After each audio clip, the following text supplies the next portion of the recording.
नमस्कार, नमो नारायण। गीता दैनिक दैनिक के अंदर 209वें दिन में प्रवेश कर चुके हैं और 209वें दिन में आज के जो दो श्लोक होंगे वो होंगे 33 और 34 श्लोक। अध्याय 10 विभूति योगो नाम भगवान श्री कृष्ण के मुख से निकले हुए ये श्लोक हैं और पाठ करके हम प्रारंभ करते हैं। आइए पहले सस्वरा पाठ करेंगे। अक्षराणां मकारोऽस्मि द्वन्द्वः सामासिकस्य च अहमेवाक्षयः कालो धाताहं विश्वतो मुखः मृत्युः सर्वहरश्चाहम् उद्भवश्च भविष्यताम् कीर्ति श्रीर्वाक् च नारीणां स्मृतिर्मेधा धृति क्षमा। भगवान श्री कृष्ण कहते हैं कि मैं अक्षरों में आकार। बहुत सुंदर ये श्लोक है कि मैं अक्षरों में आकार हूं, समासों में द्वंद्व नामक समास हूं, अक्षय काल क्षण गरि आदि रूप अथवा काल की भी काल परमेश्वर तथा मैं ही सब और मुख वाला विधाता अर्थात सबके कर्म फल का विधान करने वाला भी मैं ही।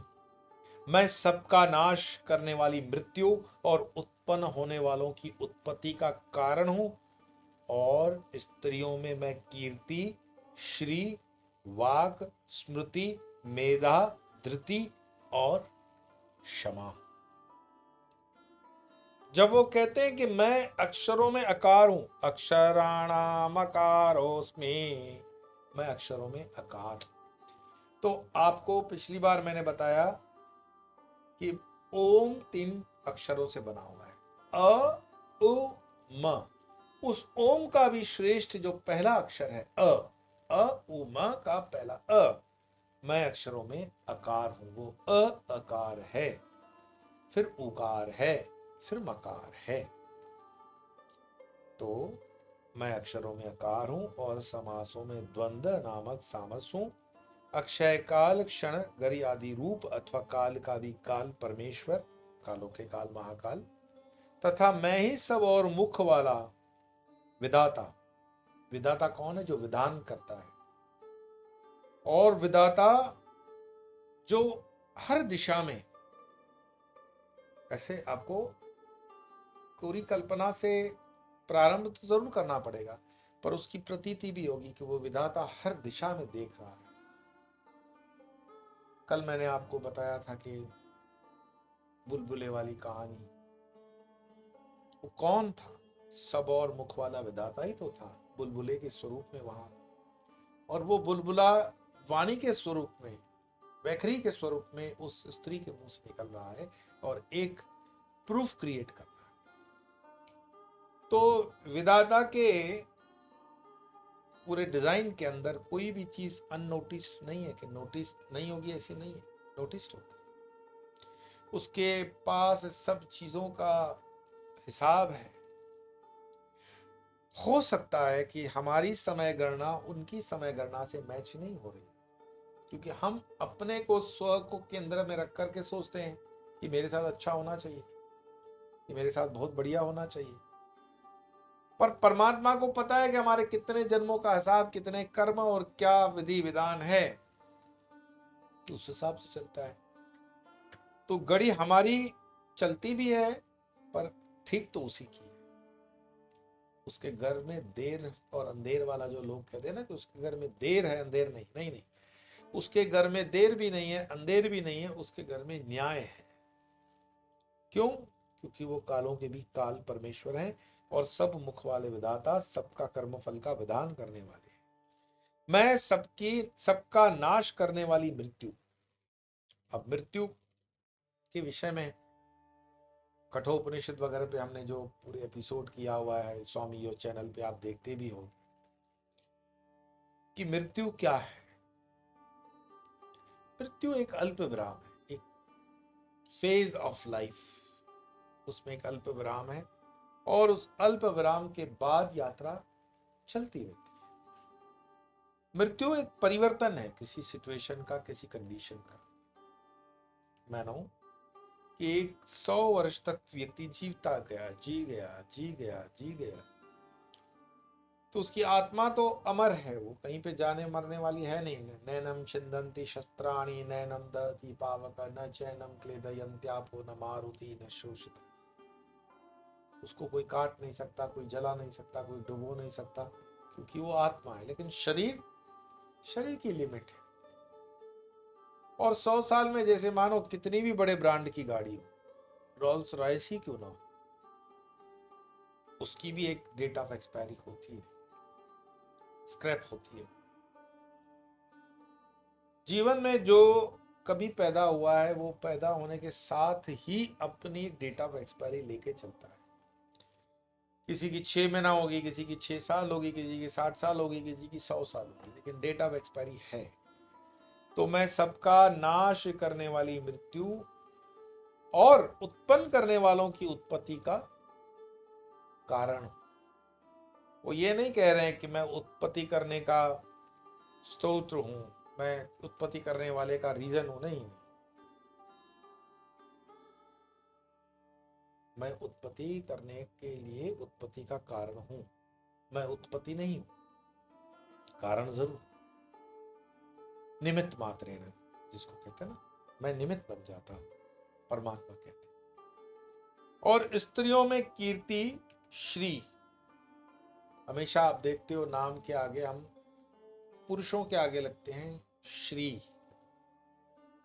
प्रधानमंत्री श्री, मुख्यमंत्री श्री, कलेक्टर साहब श्री, ये श्री।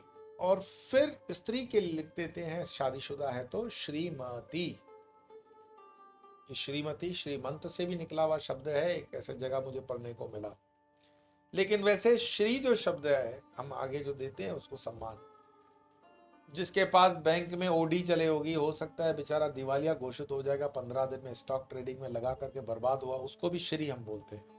बताओ, कंगाली वाले के लिए भी हिंदू धर्म के अंदर व्यवस्था है कि उसको श्री तो बोल दो, हो ना हो बात की बात होगी। और उसकी पत्नी जिसको डंग के मतलब कपड़े भी नहीं बचे होंगे, उसको भी श्रीमती। क्यों? ये भगवान कहते हैं कि वो स्त्रियों में कीर्ति श्री, वाक, वाक मतलब वाणी का ये वाक, स्मृति, मेधा, धृति और क्षमा, ये वो गुण हैं, ये दैविक गुणों में मैं मानता हूं कि ये सब में नहीं हो सकता। आजकल लोगों में कोरोना के बाद मैंने इस पर एपिसोड बनाया, उस चीज का आपने सुना भी होगा स्वामी यो चैनल पे, कि कोरोना की दवाई के बाद लोगों ने काफी कंप्लेन की कि उनकी मेमोरी पावर कम हो रही है। मैं स्वयं से भी ऐसा मानता हूं कि स्मृति धीरे धीरे कम हो रही है, उसके जो भी कारण हो। लेकिन मेधा जो है ना, मेधा नाड़ी होती है, सुषमना, इड़ा, पिंगला, इसी तरह मेधा नाड़ी है। और धृति, धृति से आती है। और क्षमा, क्षमा का मतलब ही आप समझ जाओ, क्षमा कोई बहुत आसान काम नहीं है किसी को क्षमा करना, क्योंकि क्षमा एक तप है, और इस तप में सब तपने के लिए तैयार नहीं होते, और उसको विक्षेप करने के लिए क्रोध है, कामनाएं हैं, कई चीजें। परंतु भगवान श्री कृष्ण कहते हैं कि स्त्रियों में कीर्ति श्री, वाक, स्मृति, मेधा, धृति और क्षमा हूं। मैं जहां तक इस श्लोक को समझता हूं, मेरी गलती हो भी सकती है, कि भगवान स्त्रियों में कीर्ति श्री, वाक, स्मृति, मेधा, धृति और क्षमा स्त्रियों में क्यों कहते हैं?